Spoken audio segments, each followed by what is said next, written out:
Entertainment, the perfect blend of paranormal and pop culture, with your host, Joe Wakefield and Ryan Lang. I love it. I'm a fan of this. I'm here for it. Welcome to another episode of Earthling Entertainment with your hosts, Joe and Ryan. Haha! I'm your host who got abducted last night, but they returned me because I asked too many questions. What'd you ask? Everything, dude. It's alien. That's true. Propulsion, inertia dampeners, like the whole what planet they come from. I was too chatty. They're Okay. like this is why we sedate you people normally. Yeah. Yeah, but Greg forgot. I don't know his real name, Zatar or whatever. I called him Greg. Okay. Yeah. All right. Well, hi everybody. I'm Ryan. So, if you ask questions, Ryan, I could just keep rolling with it, man. Yeah, you can. Oh, yeah, you excellent. can. And you certainly can, and that's why I asked. Guys, if you are returning listeners to the podcast, hello, welcome back. Please remember to download the episode. That's not just something we say. We actually benefit from your downloads. It really goes a long way. Yeah, so if you, like the show, best way to support us. And if you are new to the show, if you've never listened to an episode of Earthling Entertainment, let me explain a little bit about what we do. So we are pretty much a down the middle split between pop culture and paranormal. We have lovely segments like spooky stuff where we usually cover like cryptids, haunteds, myths, legends, things like that. And we have another one called Disclosure Discussion that pretty much focuses on Alien. Where, we just ask questions. Yeah, I don't have to keep doing it. Go ahead. No worries. And then the middle is kind of full of genre, pop culture, nerdy, geeky news, if you will. All the fun stuff that you probably didn't know about, or if you didn't know about it, we'll just elaborate it on a little bit. Yeah. Sounds good. Yeah. Sounds good.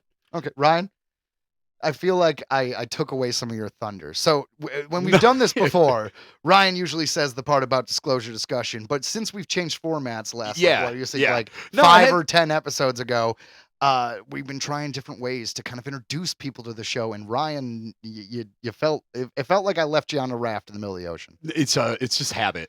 You know what I mean? Like we've been doing this for so long. So you know what, Ryan? I feel like you earned it. Do the spiel. I'm just asking questions, talking about UFO videos or UFO photos or any new stories of abductions, interdimensional beings, stuff like that. Excellent. Well done. Thank well you. done. Thank you. It could be the last time ever. It could be, right? Because like I said, that one just like slipped out. I wasn't sure if you were going to pause. I just keep trying to think of like a more concise way of doing it because we had it down. Like you said, we had done it for so long. And then when we kind of switched up the format, I was like, none of my metaphors and things I said kind of work anymore. Yeah, no, it's definitely different because I used to even start the podcast off like the same way for so long. Now I try to do something different. I try. All right. Well, you know what? I had a question for you, man, because this episode is we're kind of focusing on ghosts a little bit on this one. Okay. All right. You came up with a good haunting in England, and then I'm like, all right, cool. Now I found a good one in England, and then we're like, what do we do? Well, first of all, the name of this episode is going to be Teatime for the Spookies. Nice. Yeah, I like so. it. Yeah. It is time for tea. King Diamond. I got that. So let's start off this episode with just a quick little question, man. Okay. So, quest away. All right, let's say you got to stay in a haunted place. You know what I mean? Okay. 24 hours, 48 hours, or you have to escape. Doesn't really matter. You can come up with your own rules as to why you're there. But the question is, if you are there, what haunted place would you prefer to be in? So, for example, a haunted cemetery, a haunted house, a haunted hotel, a haunted summer camp. Oh man! Like, what is your? I'm like going through the no's first. Like no to like any boat situation. Like no, I don't want to go ship. No to any kind of hospital, like anything like that. F that. That's too. That's too scary. You know what that is? That's from watching the remake to House on Haunted Hill, the one that came out in 1999. That one scared the crap out of me. Yeah. And we were like 12 around when that one came out. Yeah, fuck that. And it was early enough where that really bad CGI was still new and didn't look bad back then. Well, yeah, it was that movie scared the crap out of me. But that's the reason why I'm with you. If no, like that was an insane asylum, wasn't it? Yeah, so I'm leaning towards something like a little off the cuff, like a theme park. Okay. Like I feel like Cedar Point or So Maybe. you're going for cool, not so much survivability. Well, if I have to be somewhere, like that might be kind of cool. it would If be, it actually kind of cool. had It'd be a theme- creepy. It would be, right? Like ghosts, like riding the roller coasters and shit, like running everything. Like might be kind of cool. Yeah, sure. So that's the best I got. A theme park. Fair enough. The theme park I remember when I was a kid was Cedar Point in Sandusky, Ohio. It's still there. It's known for its roller coasters. Or But Disney World. yeah, no, but I'm rolling with the Cedar Point here for a second. Okay. It had this thing for the kids, and it was called Bernstein Bear Land. You remember the Bernstein Bear books? I do remember going to the Bernstein Bear Land. Okay, well, Bernstein Bear Land is pretty much what it sounds like. It was a big playground that took a bunch of things from the book, and one of the things from that childhood book was like a spooky tree. The spooky old tree. The spooky old tree. So later they rebranded and it became like Snoopy's campground or something like that. But they kept the damn tree for Bernstein Bears. Like they didn't change anything in that tree. You can't get rid of the old tree. Yeah. Well, anyways, all I was trying to say is if I was in a haunted Cedar Point, I would not hang out by that effing tree because I have childhood trauma because of it. Oh, it would come alive and eat you. Like that's another thing. So like Disney might be dangerous, right? Because then all the things are going to come alive. The Like, animatronics? Yeah, like everything. It might be like a Five Nights at Freddy's thing. Well, I guess. Oh my god, a whole herd of the It's a Small World You know what's characters worse? coming at you. It'd be worse if you were in Epic Adventure at Universal Studios in Florida because they now have all these animatronics. It would be like that old Simpsons episode of Itsy and Scratchy Land where the robots came after you, except these would be like, oh my god, it's a little toothless and running from you, man. Dude, that might be kind of cool. Yeah. Dude, this is sweet. It is. But I really want to go to that park, but that's not really related to anything. All right, my answer, spaceship. A spaceship. A spaceship, like a haunted spaceship. Think like Event Horizon kind of thing. See, that's where I went, nuh-uh. Yeah, well, Because, like, there's no escape. I don't think you're going to escape from this scenario anyways. I just Right. assume that this is like a horror movie where we all die. And the thing is about a spaceship, what makes it really scary as a haunted location is the fact that you have nowhere you could escape. Yeah. Do you know what I mean? Like a Yeah. haunted house, a haunted hotel, haunted even amusement park, any of that stuff, potentially you could find a way out. But if you're in a haunted spaceship, how do you get out of a haunted spaceship? And if you do get out, are you in a pod? Are you in a spacesuit? Did you find a planet? Or are you just orbiting Earth and you found your way back to Earth? Because that seems like Live it on the weak way of going about it, right? Like, yeah, dude, I just think Event Horizon. Like, fuck that, dude. That movie scared the crap out of me when I was a kid because, like, you're not even safe in your head in that movie. Like, when he's like, it's all in your head. And then he just sees, like, like, all, like, the shit, like, going, like, it was crazy. It was a good movie. Paul S. Anderson. The dude who was married to Jovovich. I messed up everyone's name. That's okay. Anyways, no, it isn't. The gentleman who did the Resident Evil movies, and he did the 1995 Mortal Kombat movie. And he's married to Mila Jovovich. Okay. There we go. That was it. He directed that Event Horizon movie.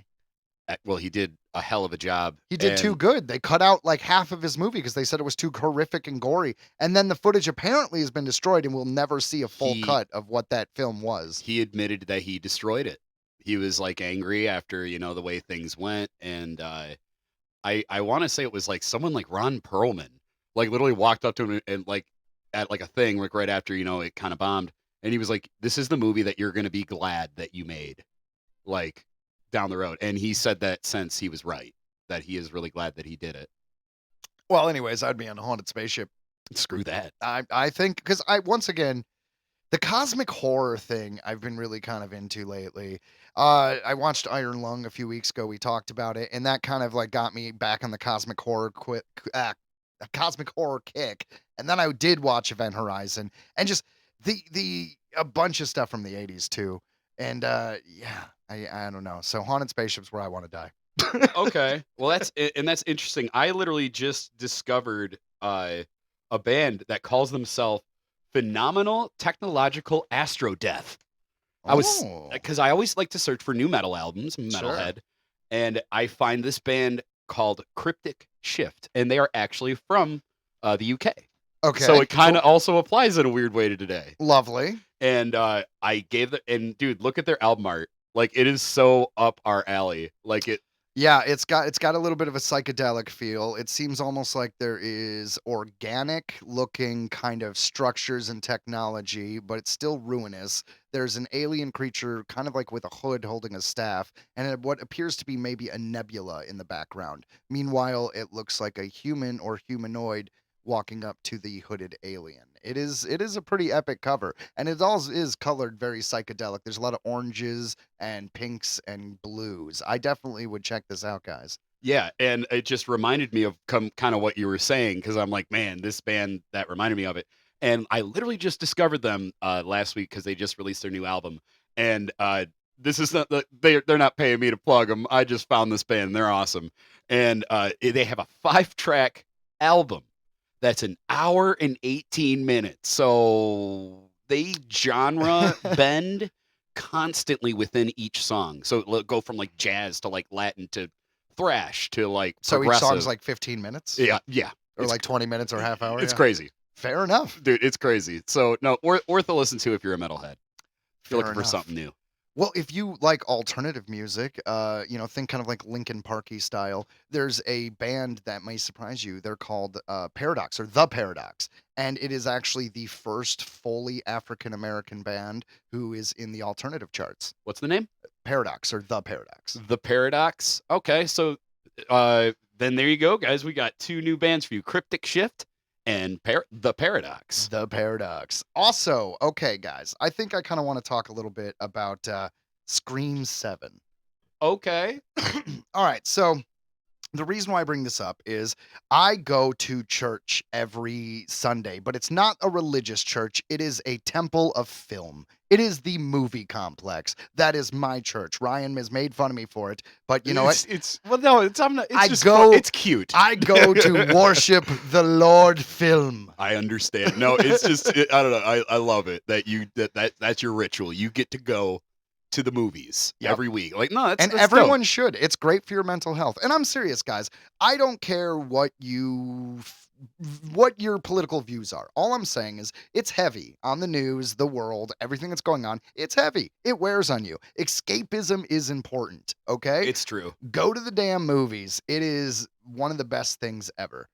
Okay, so anyways, I went on Sunday and I saw Scream 7.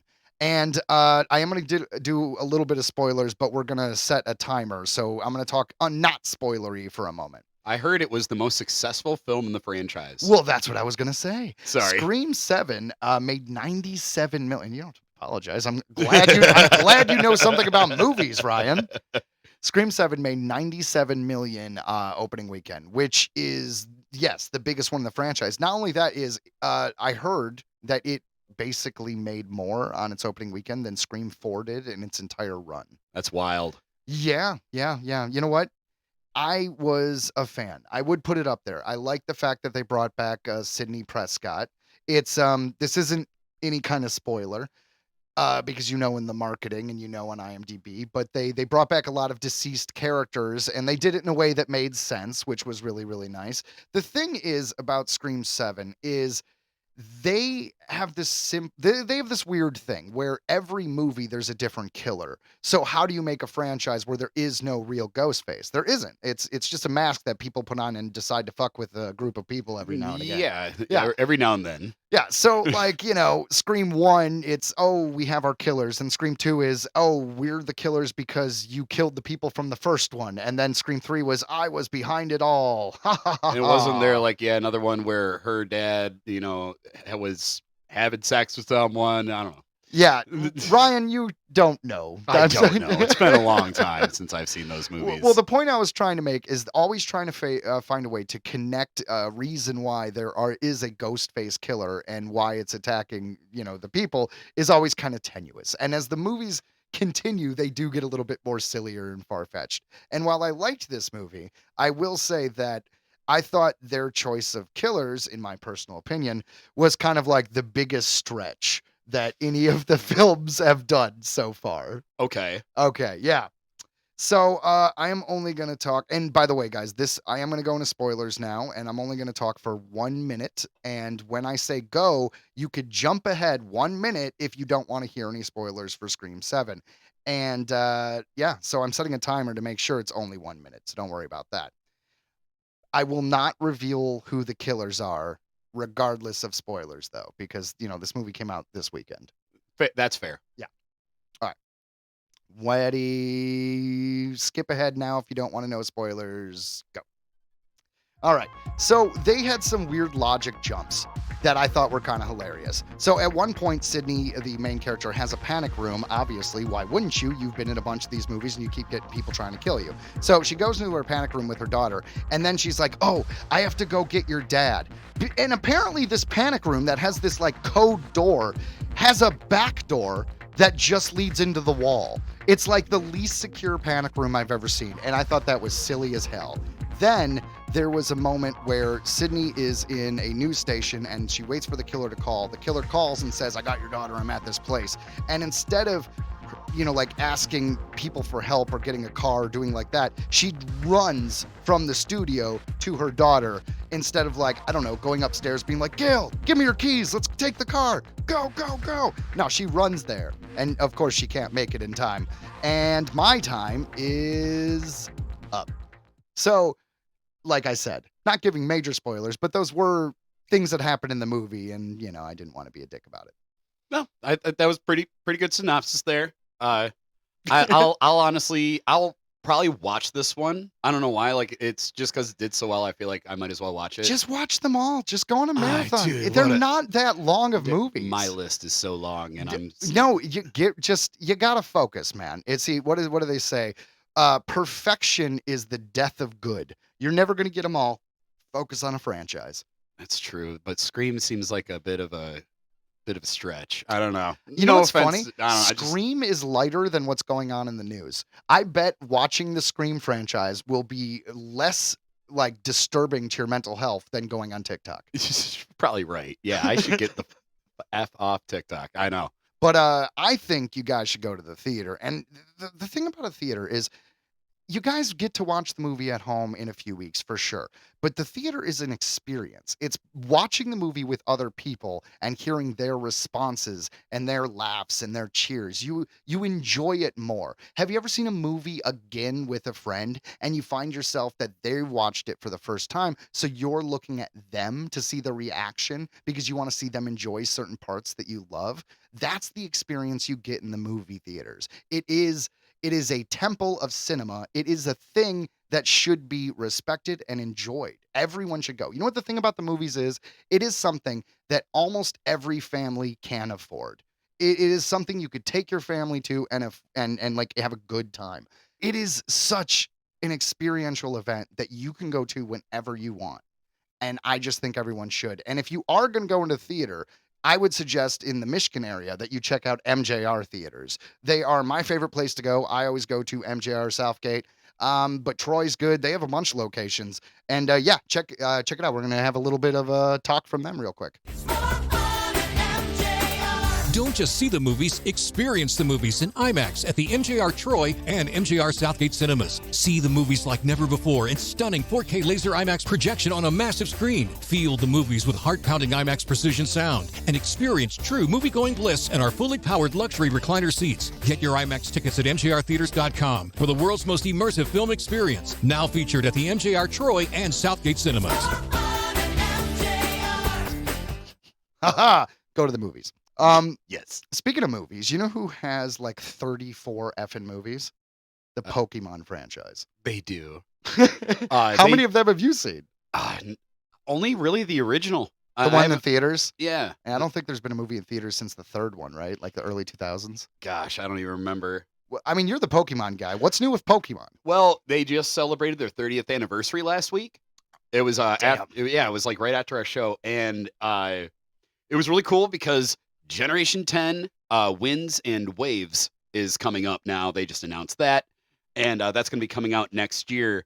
And they announced the new 3-starter Pokemon, which I thought was amazing. Okay, great. So to be clear, we're talking like the original was like the Charmander, it's always Bulbasaur, isn't it and always like Squirtle. 3, like a plant, a fire, and a water? Correct. And that's how they always do it. And now they have dual typings, right? So as they evolve, they get another typing. So it could be like they always do like a fire fighting. Like the fire type usually becomes a fighting type on its side as well. All right, fair enough. I'm glad to know they're expanding the franchise, but continue. Oh yeah. So we got they started off with the grass type Brout. And he's an angry looking like little chick, and it's adorable. Like chicken? Yeah. Okay. Like he's a little chick, and he's got like these like little leaves that make his eyes look angry. And it's Okay. amazing. Yeah. And then we've got Pomban, which is literally a Pomeranian that's like a fire type. All right, love it. Which is adorable. And then we get Gekwa.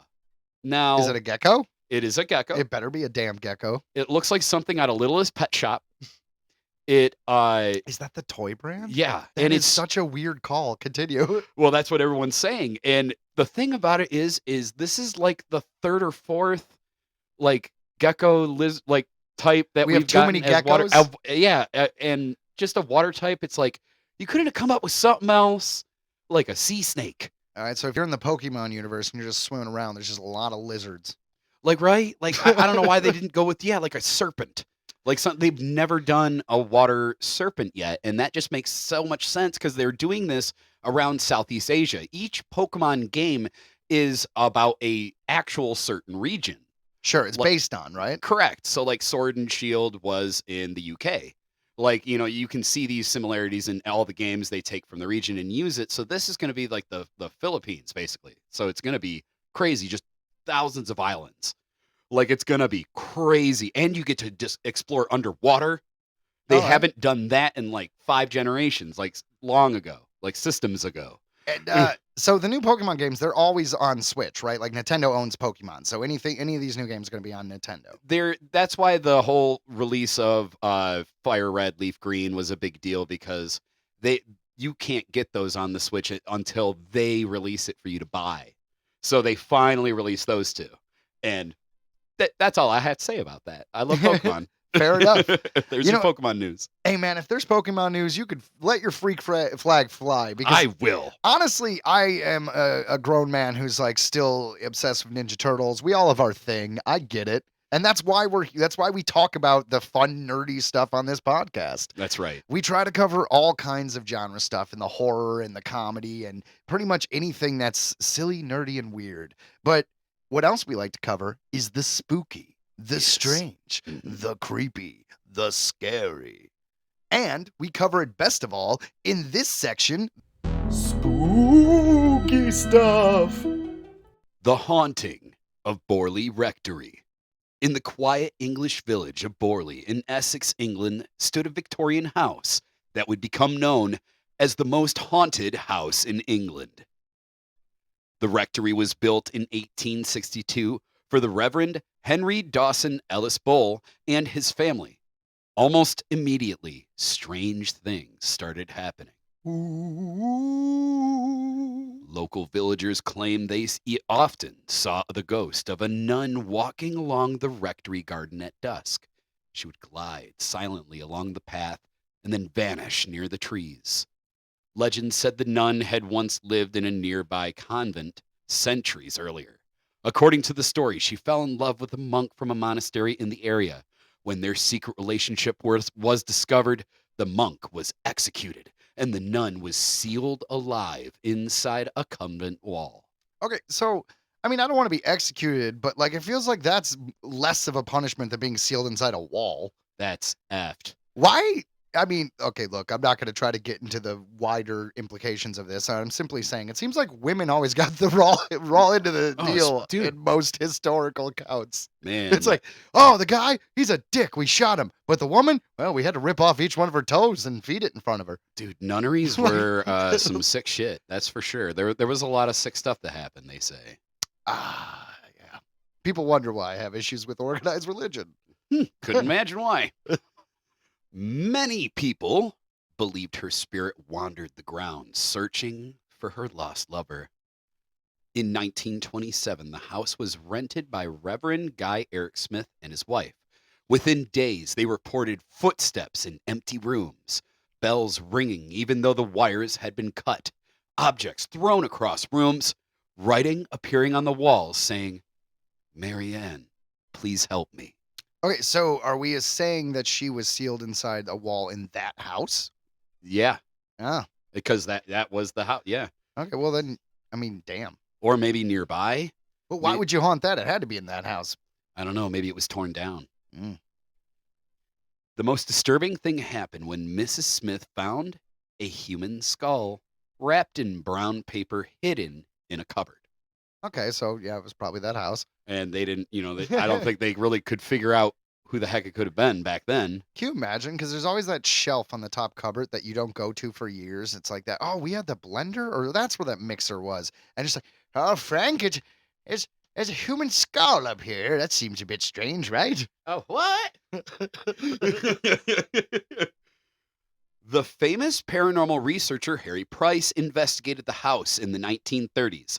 During his investigations, objects allegedly flew across rooms during seances, rocks and bricks appeared out of nowhere, messages continued appearing on the walls begging for help. One message reportedly said, "Light mass prayers."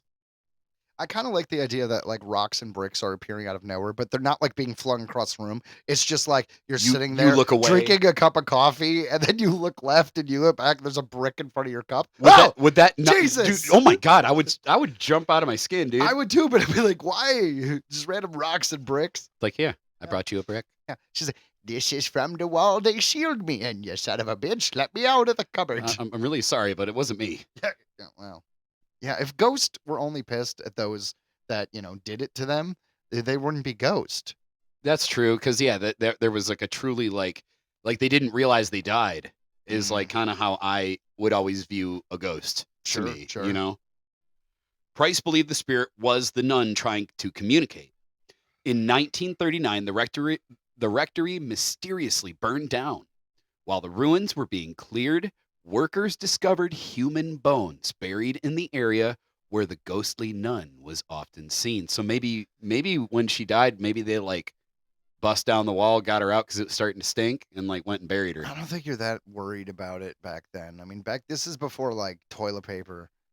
That's true. I mean, I don't know if it is. I don't know. But people didn't bathe every day. I just felt like everybody stunk in the past.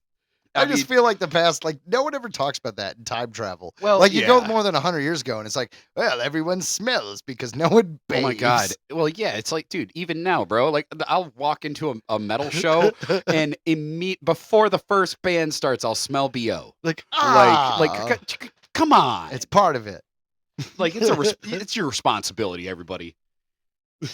Oh my God, it'd be hilarious is to stand outside of a show, like any kind of show, and just give out like sample size, like the deodorant to people. I just think it'd be hilarious.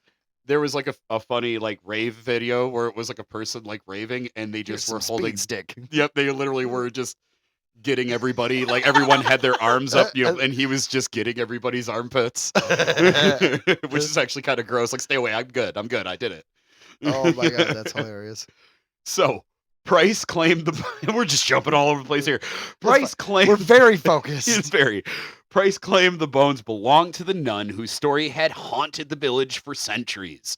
Some investigators later accused Price of exaggerating the story, while others insist the witnesses were sincere and the unexplained events really happened. To this day, Borley Rectory remains one of the most controversial hauntings ever recorded.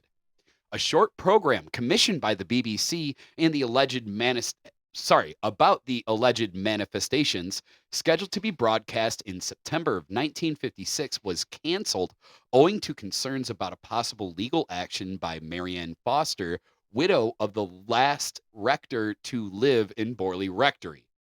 In 1975, the BBC aired a program entitled The Ghost Hunters that focused on the house and conducted interviews with several psychic researchers, including Peter Underwood. It also featured a late-night psychic investigation of nearby Borley Church. So there you go, nearby Borley Church.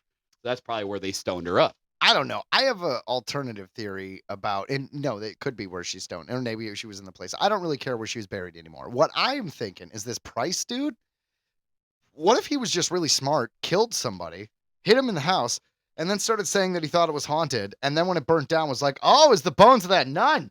Yeah. No need to look more into that. Ignore the missing housekeeper Margaret.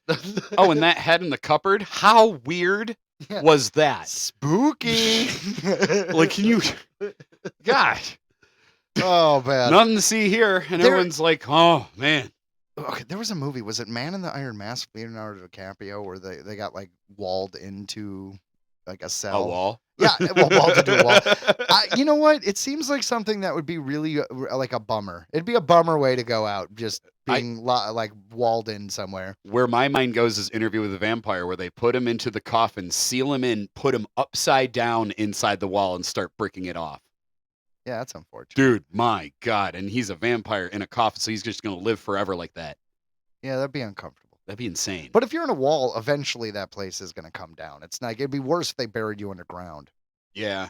Yeah. So, guys, we're going to stick with the like haunting, spooky dynamic. Yes. The spooky, scary stuff in England with this next edition of spooky stuff. Check it out. The Enfield Poltergeist, 1977 to 1979. In August of 1977, something began inside a modest council house at 284 Green Street in Enfield, North London. At first, it was knocking. Single mother Peggy Hodson reported persistent rapping sounds coming from the walls of her daughter's bedroom. You should just play an NWA, bro. That's right. No, knocking is like a big thing. Like when it comes to like paranormal and stuff like that, like knocking has always been like a big thing. Oh, right? yeah, knocking totally is a big thing. My joke was about the rapping. I'm so into this that it went right over my head. The knocking did not stop when neighbors were checked, and it did not stop when the house was searched. On September 1st, 1977, police were called. A female constable later gave a signed statement saying she saw a heavy chair move across the floor without apparent cause. I mean, that's definitely a sign of a poltergeist. That was one of the first scenes Literally of the film poltergeist. Yeah. She reported that it slid several feet, no strings were found, no one was touching it. Over the following months, the disturbances escalated. Furniture overturned, drawers were pulled out, toys and household objects were reportedly thrown across rooms. The activity centered primarily around 11-year-old Janet Hodson. Damn it, Janet. I love you. Yeah, exactly. Sorry.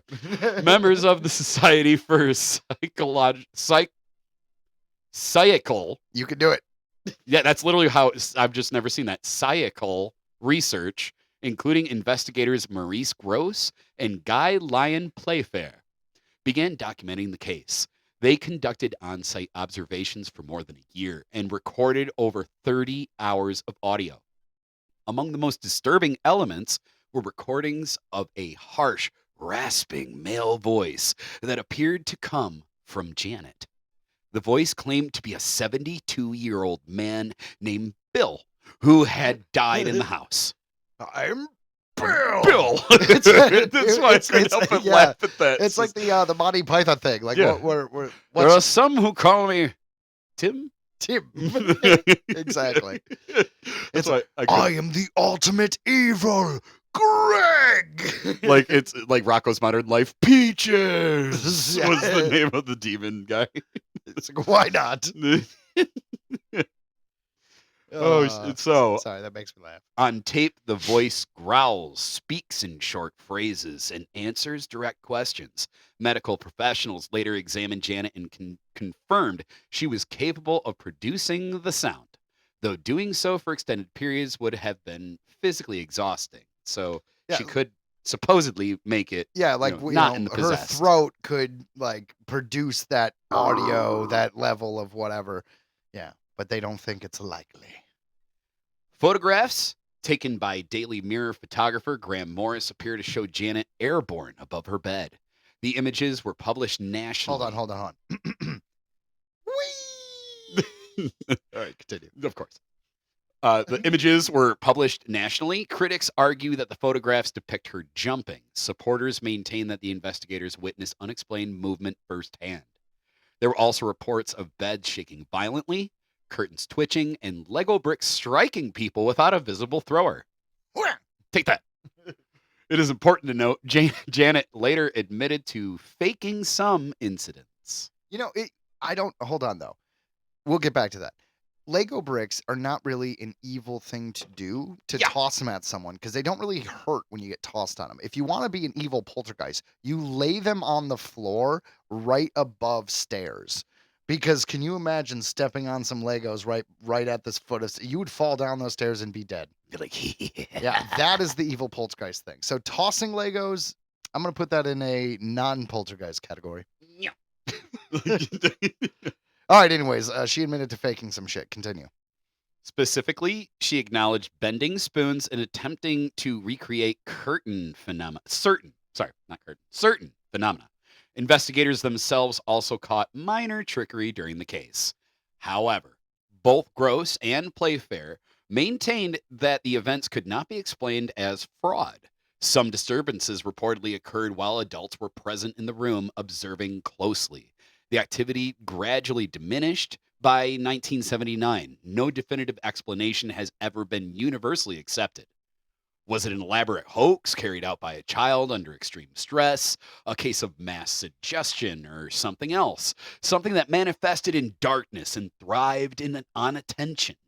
What remains undeniable is this. Police signed statements, photographs circulated nationwide, audio recordings still exist.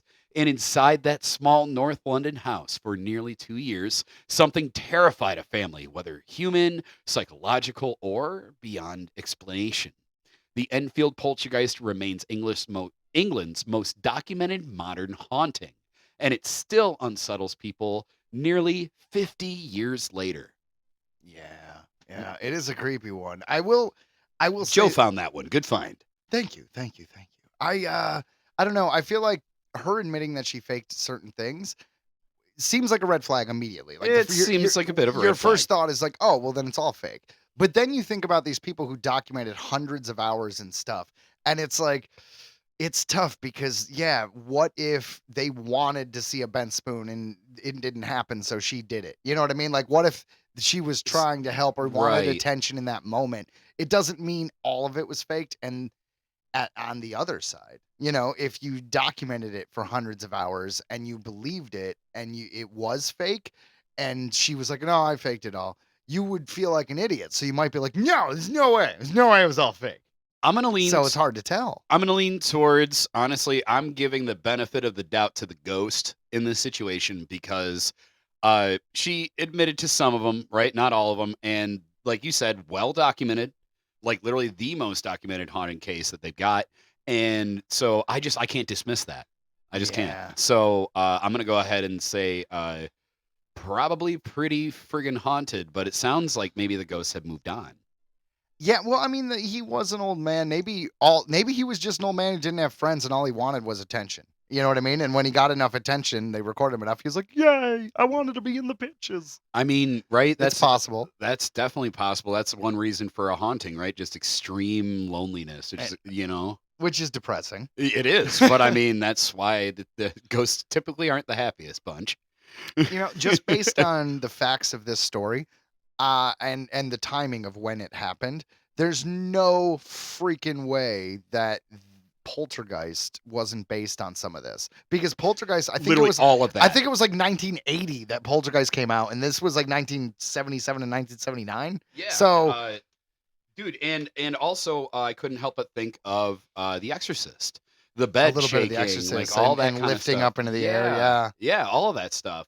And Ghostbusters, she rose above. He's like, I'm interested in her because she sleeps above her covers, 3 feet above her covers. Oh, you know what's funny about Poltergeist, man? It was literally like a year or two ago that I realized, like, I am the gatekeeper, are you the keymaster, was like sex. So It was a euphemism for sex. Yeah, I didn't get that as a kid. I did not either. So like it was recently. I think it was I was watching Frozen Empire, and I went back and watched the original ones, and I am the gatekeeper, are you the keymaster? And I'm like, and then they do it. Right? Yeah, It's they're literally on the bed. Hanky panky. Yep, that's the ritual. And of So course, Rick Moranis actually got to sleep with Sigourney Weaver, which I didn't know, but now it's part of a evil ritual, so it's not as earned. not to mention that we all saw as children Dan Aykroyd getting a A blowjob Suggestive from a ghost. blowjob from a ghost. Well, Yes. honestly, that started my interest in paranormal, Ryan. I'm sure it Like, did, I was Joe. like, I mean, what a way to start. Ghosts You know? have to be real.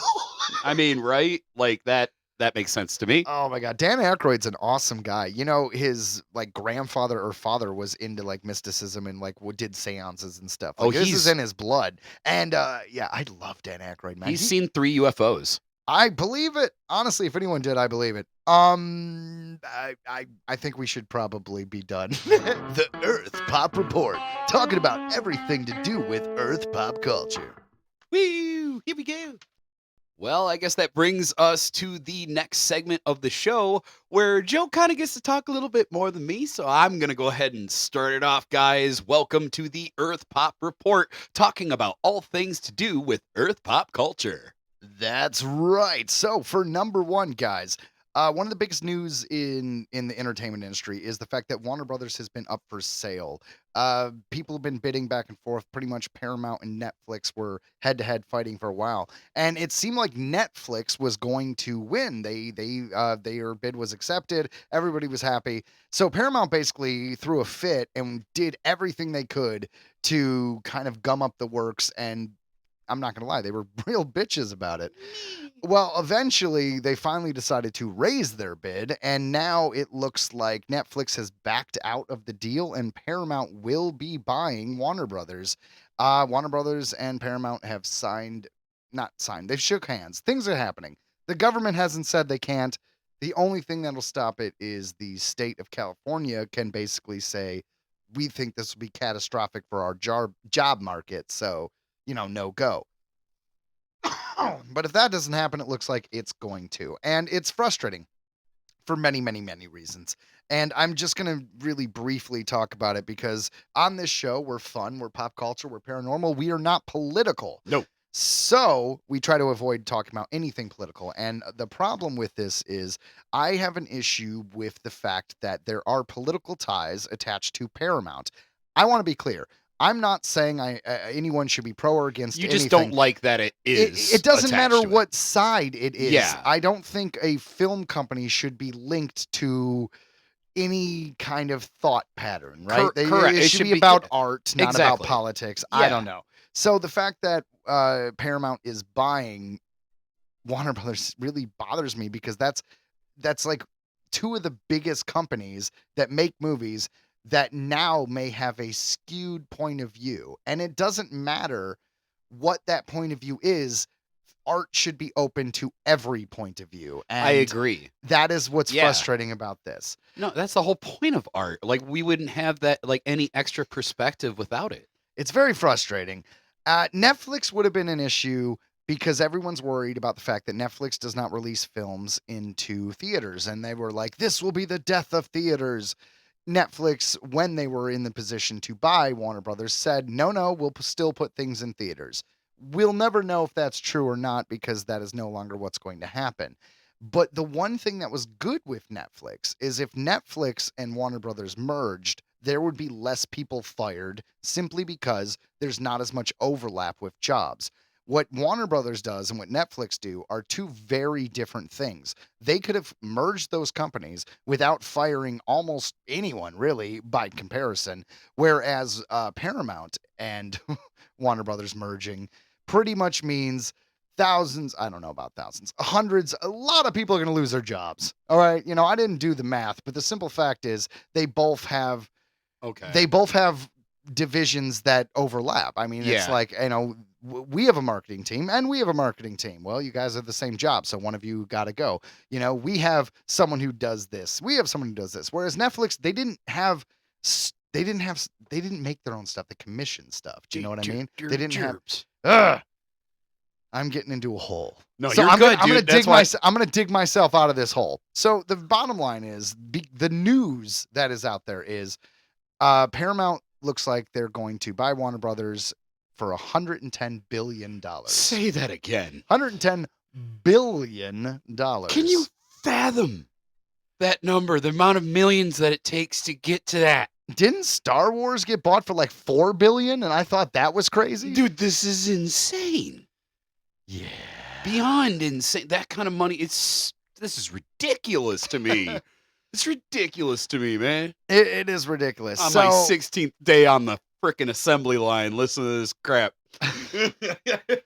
so the main issues with this are that the merger with Warner Brothers and Paramount is going to mean more people lose their jobs. It is also going to mean that two of the major filmmaking companies will be leaning towards a certain political thought process as far as what is and isn't good content. It's unfortunate that I'm just and we'll leave it at that. We'll see how things shake out. The only hope for them not doing this, and that is really what I want, and I want that for competition. Competition breeds excellence, guys. If two people or companies or studios in this case, are trying to outdo each other at the box office, then they both try to make different movies. They both try to do unique things to kind of combat each other. But if everybody's owned by the same company, they're going to stick to an algorithm version of, oh, this is what sold. Guardians of the Galaxy did good, so everything needs to be Guardians of the Galaxy now. And there's no innovation. It is the death of innovation and unique filmmaking is the consolidation of all these studios. No, I mean, and we've been seeing the patterns over time, right? They're just remaking things. Remember, that's all they were doing, just remaking old stuff. And it's like, then they're making new stuff that's basically a remake. You know what I mean? Like they saw the success of it with like the kids. Then you see, you got Stranger Things with the kids, and then you got. To be fair, that is its own genre. I know what point you're trying to make, but it's called Kids on Bikes, and E.T. falls under that genre. Yeah. And there's also an Amazon show Star called Wars. Paper Girls. What? With the pirate robot. That's not Kids on Bikes, bro. So- Literally, Kids on Bikes I is thought- a genre. Like Paper Girls, Stranger Things, E.T. Think about actual children on bikes. I feel like that's a little bit of an overspecification. No, it isn't. It is called a subgenre, sir. Kids on Bikes. Okay, so Goonies are not Kids on Bikes. No, they're not. But they were on bikes. Well, then they were Kids on Bikes. And in Star Wars, Skeleton Crew. Skeleton Crew does not count as. Oh, they did. They did. did. They did. All right. I take it back. You're right. They were Kids on Bikes. All right, fair enough. Ryan wins that round. It's rare. That's why I'm celebrating. All right, so moving on from that, number 2, the Scary Movie 6 trailer dropped in front of Scream 7, and I really enjoyed it. But Ryan made a big deal about saying he doesn't get to talk a lot. So Ryan, I'm not making a big deal. What were your thoughts on Scream 7 trailer? Excuse me, the Scary Movie 6. It honestly, it brings me right back to, it makes me nostalgic is what it did. It brought me back to times with us, with our homie Mike Renda, when we would just kind of, we made movies about like. So when that movie came out, it was a really formidable time in our lives, and we decided that we were going to make our own little movies. Friday the 32nd and a half, and Friday it was, the 32nd and we 3/4. all lied and said it wasn't, but we all knew it was a ripoff of Scary Movie. 1000%. Yeah. He ripped off his character right from Deputy Doofy. Yeah. It was But Deputy Doofy. Yeah, or we whatever. all pretended that it wasn't. Hey, we enjoyed it. Yeah, childhood was great. But no, being able to jump back into that old world that they built for us, that kind of like shaped our humor, like, at that time, it was just so influential. So I honestly think they did a great job with it. It looked really fun. Yeah, no, it did. For those of you who don't know, so the Wayans brothers did the first 2, and it had a certain kind of feel. Well, they're back in the 6th one, and they brought their characters back, and everyone from those originals back, and it feels good. Well, I mean, and we get to see him she shoved a dildo into the Scream guy's butt. It was hilarious. Yeah, in one part that Ryan is talking about, Anna Faris, who is looks like is playing the old Jamie Lee Curtis role in the new Halloweens, is attacking the Scream killer, and as Ryan said, assaulted him with a marital aid, as I would like to put it. It was a dildo. But no, it was so funny. Like, I laughed a few times during that trailer, and they brought all the new horror icons that we've had over the years. Yeah, Terrifier. Since they were there. Yep, Terrifier. We had Megan. It looked good, and we even had enough time has passed that there's enough new scary movies that they really could like fill in the roster. I even saw a Long Legs reference, which I'm looking forward to because I love that movie. Yeah, that was a Nicolas Cage serial killer movie, right? That's right. That's right. It was basically a Satan worship film. It was great. Hail Satan. Fair enough, I guess. I don't like any organized religion, and that includes Satanism, for the record. I prefer the unorganized nihilistic version. Yeah. My buddy, before he died, he got really into the Necronomicon book of Satanism that the one guy wrote in the early. LaVey. Yeah. The book. The Satanic Bible. I read it too, and it's just philosophy. Honestly, is what what's funny about that is, like, when you read that, you're like, this isn't Satanism. This is just being a selfish bitch. Pretty much. It was a philosophy. Like, I am the one who matters. Fuck everyone else. Basically, it was. I can't say that. But yes. Anyways, so Scary Movie 6 looks fun. I'm looking forward to it. It does. And we're going to talk about another trailer for number 3. So, a new horror genre film, teen sex and death at camp. Teenage. Excuse me. I am sorry, Ryan. Just so that we give a good plug. Teenage sex and death at camp. Miasma. You made me really laugh on that one. Sorry, buddy. So it's a new trailer that came out, and you know what's funny? Gillian Anderson's in it, the woman who played Scully in the X-Files. So immediately I'm on board. Then also, I love summer camp movies, and I love horror summer camp movies. So once again, I'm really on board. And then I watched this trailer, and I think it's fun as hell. There is a jokingly amount of blood. It's clearly something to do with movies like manifesting in real life and coming from the bottom of a lake, and it seems like really trippy and kind of awesome and different. And I look at Ryan and I'm like, what did you think? He feels different. So as soon as I watched you type that in when we were watching the trailer, teenage sex and death at Camp Miasma, I immediately went, this is going to be some artsy thing. And sure enough, I laughed. Yeah, like at the one scene, and you can watch the trailer, guys. He stabs him, and a geyser of like blood, Kill Bill style. Like no, beyond Kill Bill. Like we're talking like 100 feet high geyser of blood comes out of this person, a singular person, and every single scene they feature. And honestly, I'm not even hating that much on this. I thought it was creative. I don't know if they actually used a literal backdrop, but it looked like a painted backdrop, like akin to older films, right? When it they would looked just a little Wes Anderson, Asteroid City. Like, yeah, and I can't help but think also of this is going to be a silly reference, but It's a Wonderful Life. Like in the scene, I know that is the best comparison I've heard you do all day. When his brother goes into the ice, it's so obvious that the tree line in the background is just a painted background. And that's what they used for this film. It's like a painted drapery background. I don't know if that's true at all. I think it was CGI. I think it was just stylistic. But that's what it reminded me of, because that was how they did it back in the old days, right? Let me ask you something though. In It's a Wonderful Life, did you see a colored version or the black and white version? The black and white first, and then I tried to watch the colored version, and it was literally, this is why that scene sticks in my head. When it got to that, everything it was looks so obviously fake. Yeah, that the I'm black and white really made that work. It really did. So that's why that stuck out to me. But don't get me wrong, like artsy films can be fun, but it was just from the name alone. As soon as you typed it in, I'm like, here we go. I knew it was going to be something weird. And I'm really excited, dude. I love really weird movies. Like, okay, so Ryan, you're a little bit more mainstream, really weird, but like Donnie Darko. Yeah, so, Donnie Darko, but it's like, I feel like we overthought it. Donnie Darko? Yeah, it's like so simple. We didn't overthink Donnie Darko. It's very simple. When he was killed by the... Okay, it's not important. Yes. We'll get into that. We'll have a whole... Richard Kelly is an amazing filmmaker and got a raw deal and should be able to make more films. But beyond that, if you guys are interested in teenage sex at death... Just say the damn title. It is Teenage Sex and Death at Camp Miasma. Yeah. It's confirmed to be released in U.S. and Canada theaters August 7th, 2026. So whether you're artsy and want to see it, or you're more mainstream and just want to see something that Ryan thinks is terrible, check it out. I didn't say terrible. Your first thing was like, this looks awful. Because it does. You're right. All right. I'm trying to be nice. Fair enough.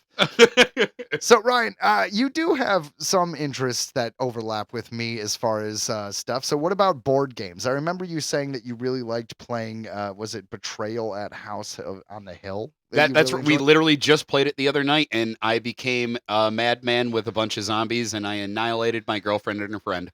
Excellent. Well, when you guys come over, you got to teach me how to play because I haven't actually opened it yet. Oh, it's fun. yeah. It's better with a group too, so we'll be better with 4. Well, fair enough. Well, have you ever played the game A Ticket to Ride?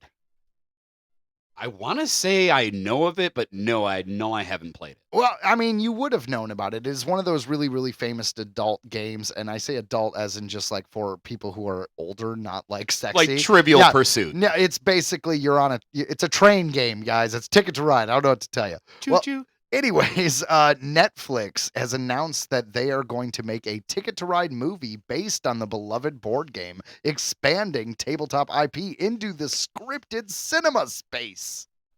Well, yeah. We'll see what happens with that. I mean, I guess you could do anything, right? Like it's riding trains. So just make a drama where people are getting on and off trains and you have a character who owns the trains and then you have a character who is against the expansion of the railroad and then you have a character of people riding the trains. Boom, done. Is there anything else to talk about really, you know? I mean, not really. I guess it's just a matter of like what cool characters are built around this train world because there are things that can happen that would be pretty interesting because you could literally do anything. And then Thomas the Train enters the scene. Oh, well, that's just jumping the shark. That's like season 6. Yeah, that's true. They gotta wait. All right, so moving on real quick. Do you know about the fact that, so here's a question, Ryan. Sony owns Spider-Man and all of the connected IP. Were you aware of that? Yes. So what that means is every villain or character or anything that was directly came from and is attached to Spider-Man, Sony owns. And they made a deal with Marvel. Yeah. To where they can do the Tom Holland Spider-Man movies.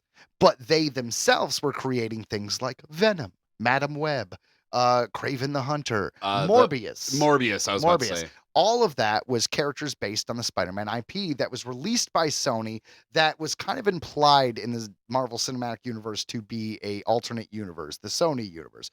Well, that universe failed. It failed. Kraven flopped, Madam Web flopped. Venom did good, all 3 Venom movies, but that was it. All the other ones flopped. But doesn't that secure them just by pumping out crappy movies? It at least secures them the right in the same way that Lord of the Rings kind of did that anime film just to keep the rights to Spider-Man. Yes, basically, if they keep making movies, they have the rights. If you don't make a movie for X amount of time, then it reverts back to Marvel. That is absolutely true. I had heard about this. Well, since all of those movies that they wanted to be an interconnected Spider-Man universe, they failed. They're rebooting it. They're doing it again.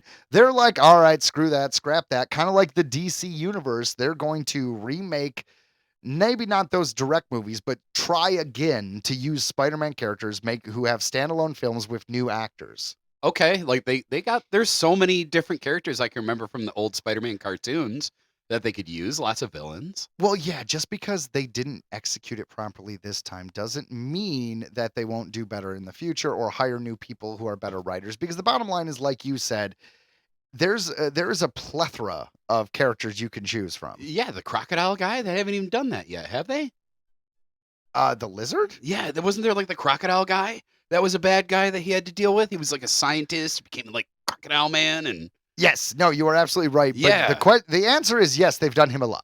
Oh. He was in the Andrew Garfield movie and he was in a Tom Holland movie. I didn't see that one or that one. I'm so behind.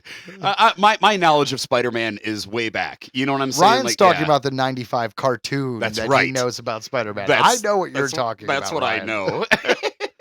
Well, anyways, if you were a fan, sorry they're rebooting it, but hey, be happy that there will be new films. I am. I'll check them out.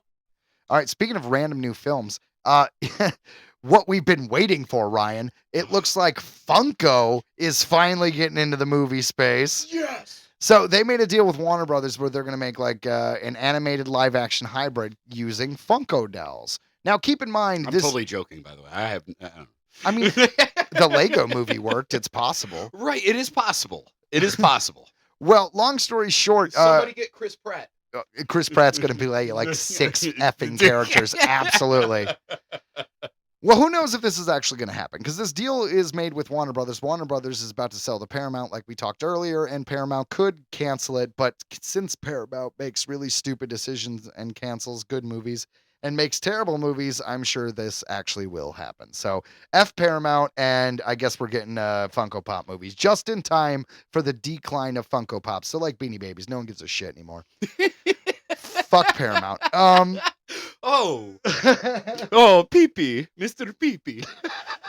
Speaking of Paramount doing another really dumb decision that proves that they're fucking brain dead. Yes, number 7. Don't hold back. I love this. Number 7. Paramount has hired Max Landis to pen a new G.I. Joe film. So, for those of you who don't know, there has been 3 G.I. Joe films. All of them have done terrible. The first one had Channing Tatum play the main character Duke. The second one tried to reboot it and kill Duke in the first 10 minutes and brought in, I think, The Rock and Bruce Willis. Then they tried a third attempt, which was a Snake Eyes movie. None of them worked. All of them sucked. They're terrible. Then they tried to do another fucking film where where Transformers Rise of the Beast would cross over with G.I. Joe, and because that one didn't do very well, that's not happening either. So now we hire this guy who was basically shamed in the Me Too movement, Max Landis, a disgraced guy, to continue a film franchise that has never succeeded. Congratulations, Paramount Plus. You are a effing idiot. You have canceled the Avatar movie that is no longer in theaters. You canceled the freaking Last Ronin Ninja Turtle movie. All of this so you can make G.I. Joe. Excellent. That's just what we need. More G.I. Joe. And all I think about are all the dumb YouTube shorts where they parodied the G.I. Joe PSAs at the end, and they were so effing funny. Remember those? Those were great. If they made a whole movie of that, I'd watch it. That's what I'm saying. That would be a better idea. Who wants a body massage? Just a side note. One, I guess, good thing Paramount Plus is doing, or Paramount, whatever. They're doing another Jackass movie. It's number 5. They're using archive footage of Bam Margera, so that's nice. Johnny Knoxville has stated it's going to be the last film. Probably a good idea because the guy's got to be in his 60s. Yeah, I just saw him in a recent interview. He's been through it. He's been through it, right? Anywho, number 8. Number 8. Warner Brothers is moving forward with a Game of Thrones movie. So we're finally going to get a movie. I assume made for TV movie. It doesn't say whether or not they're going to put it out in theaters, but they might. It is a prequel film focusing on Aegon Targaryen's conquest. I believe that is the conquest of the Seven Kingdoms, the original forming and consolidation of the Seven Kingdoms. I didn't care for the other Game of Thrones spinoff. I don't know. Oh my God. The Night of the Seven Kingdoms is so good. Okay. It is so good. That is the second spin-off, third series. Okay. So I have faith in this. It makes sense. This is a cash cow for them. Once again, we'll see if it happens once the merger happens, but they'd be dumb not to. God, another really effing retarded thing that Paramount Plus is doing, or Paramount in general. What have they done? Paramount is now, because they're buying Warner Brothers, they're going to make HBO and Paramount Plus one streaming platform, which is great because Paramount Plus has been known for years as like a prestige television, prestige films. Paramount Plus was the A standard for everything that could be on TV. I'm sorry. No, that was HBO. Joey's on fire. Paramount Plus is going to ruin it. It's like, okay, great. If you have awesome vodka that costs like $100 a bottle known as HBO, and we're just going to pour half of that out and then fill the other half with water that's known as Paramount Plus. They're diluting everything that makes television entertainment entertaining. I hate them all. Dude, Joe, I am very proud. Tell us how you really feel.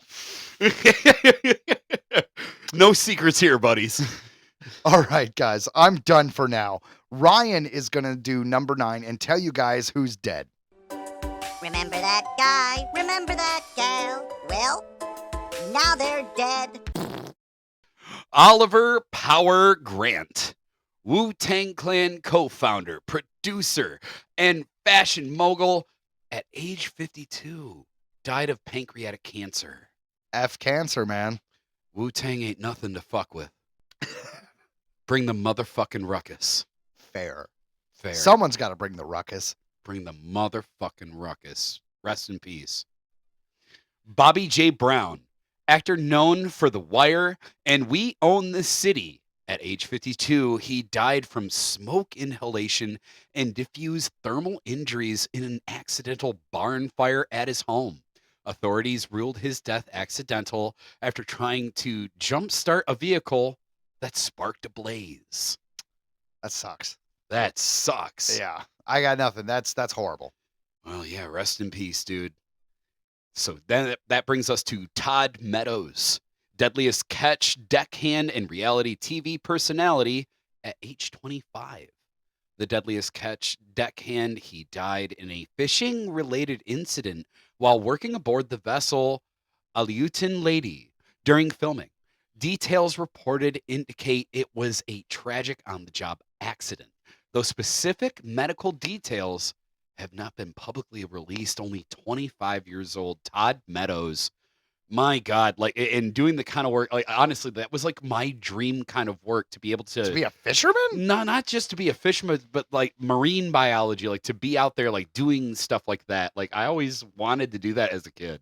Fair enough. Well, Like, I mean, being a man. marine biologist is very different than being a crab fisherman. But like, I don't know, there was something about it. Like, I don't know, but like, I mean, there's a man, reason why they call it deadliest catch, man. They were, yeah. dangerous, man. That's, I think like 5 people died on that show. that's insane. No, like, I guess, yeah, the name does not throw you off. That is exactly what they're talking about. It's quite deadly, and rest in peace, gone too young. That sucks. Hold on, I gotta Google this real quick. Right? Yeah. How many people have died on the deadliest catch? Because I genuinely don't know. Like, at all. But I know there was at least 2 or 3, right? I honestly don't know. All right.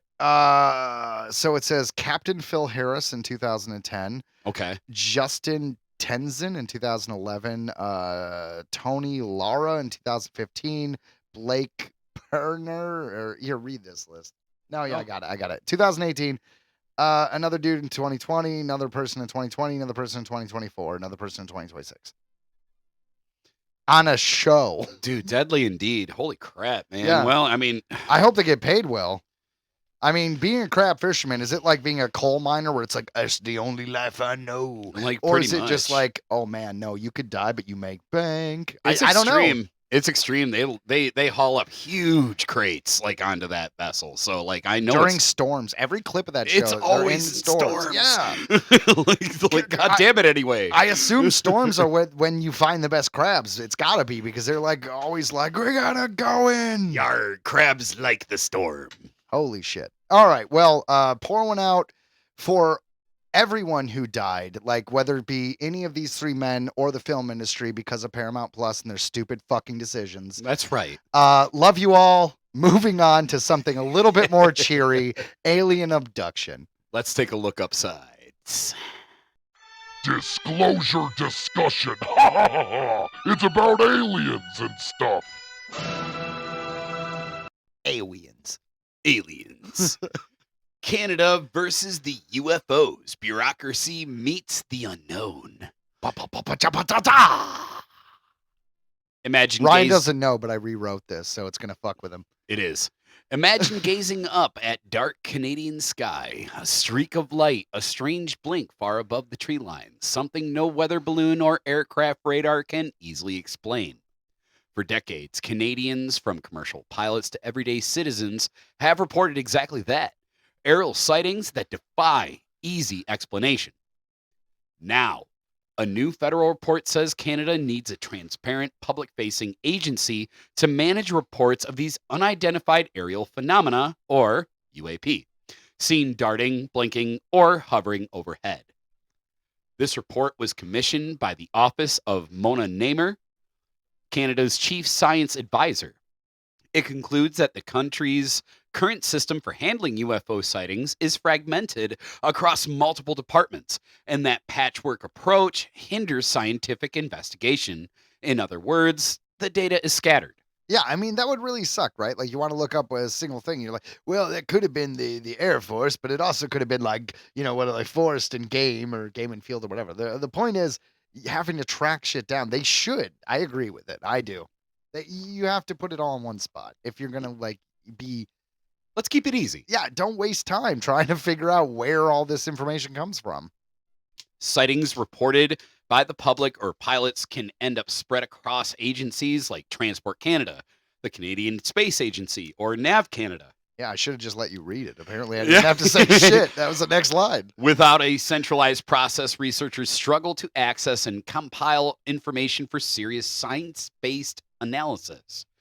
As the report states, Canada's fragmented reporting protocols complicates the application of scientific principles, making it near impossible for researchers to access and compile data for rigorous science-based analysis. The recommendation, a federal framework, something clear, transparent, and publicly accessible. There is some evidence that there's something really unusual going on in the skies. We just don't have enough information, said Winnipeg-based science writer Chris Rutkowski. I thought you were going to be like, Winnipeg's best. Yeah, Like, is it a cop? That's what Winnipeg's I said. best. He's the best. He is. He's pretty freaking dope. He's been the director of the long-running Canadian UFO Survey, who was consulted for the report. It's worth noting, Canada once had a centralized UFO reporting effort run by the National Research Council beginning in 1967. The same year as the famous Falcon Lake incident, one of the country's best documented UFO cases, that centralized effort ended in 1995. Hold on, we should remember that one for next week. Yeah, like highlight it, circle I was it. thinking of that as well. Since then, responsibilities have been scattered. The Sky Canada project, launched in 2022, examined both historical practices and current procedures, and also looked at how other countries handled the issue. In the United States, NASA has conducted an independent UAP study, and the Department of Defense created an all-domain anomaly resolution office to investigate military reports. But the Canadian report is clear. Unidentified does not mean extraterrestrial. No, they're not saying it's aliens. They're just saying, look, it's weird. There's something. Yeah. We all know that's complete public fact, and we all know this by now, that there is something. Whether you believe it's our own governments hiding stuff from us, foreign governments hiding something from us, maybe it's or aliens, maybe it's our future selves, or maybe you know what? It's atmospheric beasts. Or it could be atmospheric beasts. But guys, if you don't know about atmospheric beasts, we covered it on last week's episode, and it blew my mind. It was like, the movie Nope that Jordan Peele did, where it was kind of like, it's kind of like that. Holy crap, check out last week's episode if you haven't done it. Honestly, yeah, and that will always, since I found that is going to be something that I have to go through almost every UFO thing we've done and be like, man, perhaps it was an atmospheric beast. It could have been an atmospheric beast. So, as Rutkowski put it, there's some interesting stuff being reported. Doesn't necessarily prove that aliens are visiting us. It proves that some unusual cases are baffling. And baffling. I'm fucking baffled. I'm rather baffled. I am. Oh my God, you'd be really funny. Baffledore. Or a movie called The Baffling. The Baffling. I have an alien comedy called The Baffling. That's right. So baffled. Copyright Earthling Entertainment. And baffling is enough to warrant better science. Aliens. Bring the science. It actually makes sense, though. I mean, the bottom line is if you have alien encounters that need to be documented, you should do it all in one place. It makes the most sense. Yeah. Well, and now that it's actually, because it doesn't have to be, like, I feel like they scattered it on purpose, right? Like, because no one really took it seriously. It was taboo. I don't know if it was on purpose, but I think just being, like, cavalier about it was fine because it was like no one's taking it seriously. You know what I mean? Oh, so little like, green man. Yeah. And that's what we're used to hearing, right? And it's good to see. That's why I wanted to. I like what you did with it, but yeah, that's why I like this report to see that other countries are, really, doing their part in being like, you know what, we know something's happening, we can't explain it, let's take it seriously. Yeah, like we do. Absolutely. And I I'm glad we're moving forward in Canada. And hey, if you are listening and you're in Canada, sponsor me for citizenship. That's right. I'd love to move there. Joe would, and I can I really like Labatt. Labatt's great. Oh, there you go. Yeah, see. Oh, it's I hope good you beer, guys eh? I hope you guys enjoyed this week's disclosure discussion. So that brings us to I don't know, man. I feel like we need to always end the show weirdly.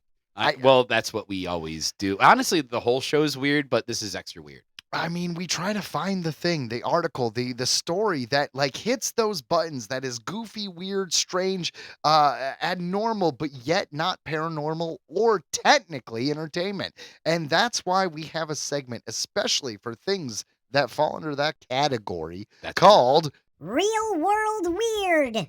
Garbage Day Gone Wrong. As it does sometimes. Garbage Day is a very dangerous day.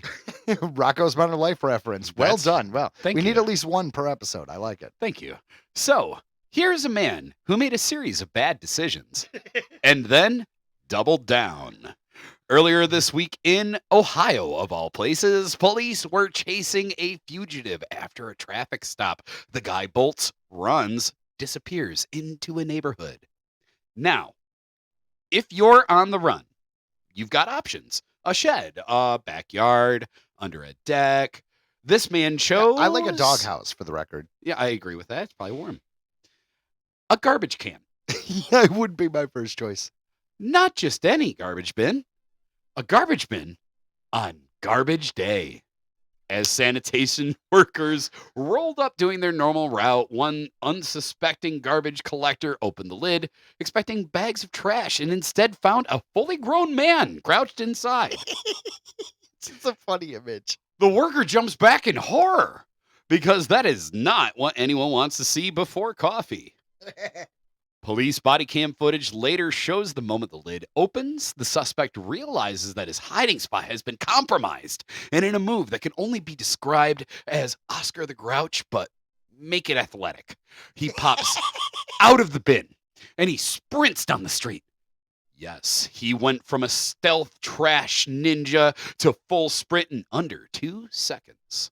Officers chase him. He does not make it far as he is apprehended, but without injury. I mean, I don't know why that matters. Which is, honestly, I mean, impressive. yeah, I guess, yeah. If you're arresting someone, you shouldn't hurt them. I take it back. Yeah, because if you're hiding inside of a garbage bin on pickup day, you are one hydraulic lift away from a much darker news story.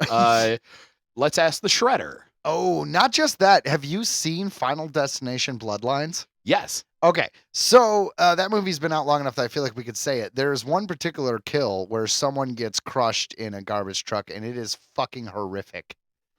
Honestly, I loved that movie. Yeah. That was the last one, yeah? Yeah, Final Destination Bloodlines. I got to see that in a movie theater. Was it MJR Theaters? Yes, Yeah, it was totally MJR theaters. Like we got the little booth. You know, Yeah. Oh, perfect. Yeah, you got to get those VIP seats. that's what's up. It's worth it. So the police. That felt like a plug, but it is true. It is true. The police department even nicknamed him Oscar the Grouch. And somewhere there is a sanitation worker who will now open every garbage can for the rest of his life like it's a horror movie jump scare. I mean, that's fair. But That's going to traumatize you. Oscar, I'm not trying to be a dick, but like the cops naming him Oscar the Grouch is just, it's such a lack of creativity. It's so obvious and on the surface. I mean, come on, guys. You could do better. I mean, and everybody on Sesame Street just called him a grouch. Like, so it's like, why are we wondering why he's grouchy? Like, everybody stop being mean. Like, he lives in a garbage can. It sucks. You know, it sucks. You know what, Ryan? I actually have some opinions about Oscar the Grouch. I'm going to tell you. Tell me. My kid he's going to be 3 in a month. And so we watch and like to watch Elmo and Grouchland. Now, Nice. are you aware of what Elmo and Grouchland is? My kids didn't do a whole lot of Elmo, honestly. Well, Elmo and Grouchland is a feature film that was released in theaters, and it is Mandy Patinkin is the villain. You know, he's the character who's like from A Princess Bride. You killed my father. Not prepared No to die." way. He was the villain, and it was all about how he stole or wanted Elmo's blanket, Okay. and Elmo needed to go into Grouchland, which was through a portal in the garbage can, and get his blanket back. And let me tell you, it made me a little bit more stupid. Okay. Like well, the level of my intelligence went down about 5 points. I suggest Octonauts. I love Octonauts. My kids love that. Well, what's good about Octonauts is you also get music with that. Oh yeah, I can sing it. All Oh right. yeah. But I'm just saying, when it comes to kids content, that's what I know. I know that kind of crap. Oh man, I don't know. I don't think I. All right, so I see the guy's point of view, right? If you're running from the cops and you run, and it's garbage day, like there are garbage cans out running across getting in one actually might not be a dumb idea. You are playing a risk because if like what happened, the garbage truck might be coming by, but the chances of being there at the exact time a garbage truck come by, it's actually not a bad hiding spot. I'm going to say this man, while unlucky, isn't as stupid as the article implies. He was thinking. He had ideas. He tried. He tried. He was innovative. So, the moral of the story. If you're fleeing from police, maybe don't hide in the one thing specifically designed to be emptied and crushed on a weekly schedule. And definitely don't do it on garbage day. That's a good point, right? But I mean, he wouldn't have done that otherwise. Because that's not true. If he's running through backyards, he could have gotten to a garbage can if it's not on the curb. That's my guess, though, is it must have been on the curb. Oh, it was absolutely on the curb. Yeah, so... He took a risk. He tried. He thought that he's like, oh, they'll just put me in the back and I'll be fine. But It's yeah, he worth a didn't think shot. about the whole crushing thing. Well, don't hide in garbage cans. You know what's funny is I'm not going to get too much into the story, but when we were young men, we both had a mutual friend. I remember got him and his girlfriend and went into a dumpster and made whoopee. Man, that is something I would never do. That's so fucking gross. It is, Oh right? my God. Yeah. You know what I'm talking about, don't you? Oh, yeah. That doesn't surprise me one bit. And, No, not at all. Yeah, no, it does It's not. amazing what people will do. That's, yeah. I got nothing to add to that, honestly, other than it's, not Seems like the surprising. perfectly awkward way to end the show. Guys, This has been a great show, everybody. If you've ever made whoopee in a weird spot, feel free to tell us where it is at Why Earthling not? Entertainment. It'll be the opening banter for Podcast next at week. gmail.com. We're always looking for something to talk about at the beginning of the episode. Yeah, dude. why I not? talked Why over not? Joe. Sorry, Earthling Entertainment Podcast at gmail.com. Literally, if you guys want like anything, we will talk about it because I why mean, if it's not? interesting, we are looking for like the weird, the strange, and the entertaining, right? Like we don't want to hear about you going to a store and buying a hammer. Nothing is off the table with this podcast. Nothing is. We got a section for everything. We'll even make a jingle for you if it really constitutes it. Like we got you guys. So like hit us up. Or just download the episode. And honestly, the most important thing is to share it. Like, and I don't mean like, oh, I'm going to put it on my Facebook. No, like literally be like, hey, like go up to your coworker and be like, man, I love these guys. They're doing this podcast. They've been doing it a long time. New episodes every week. This is 117, bud. And we're always willing to listen to you. Like we said, we plug the email every episode. And to everybody who listens in, thank you guys so much. It goes a long way and we appreciate it. Yeah. So for everyone here at Earthling Entertainment, see ya. And goodbye.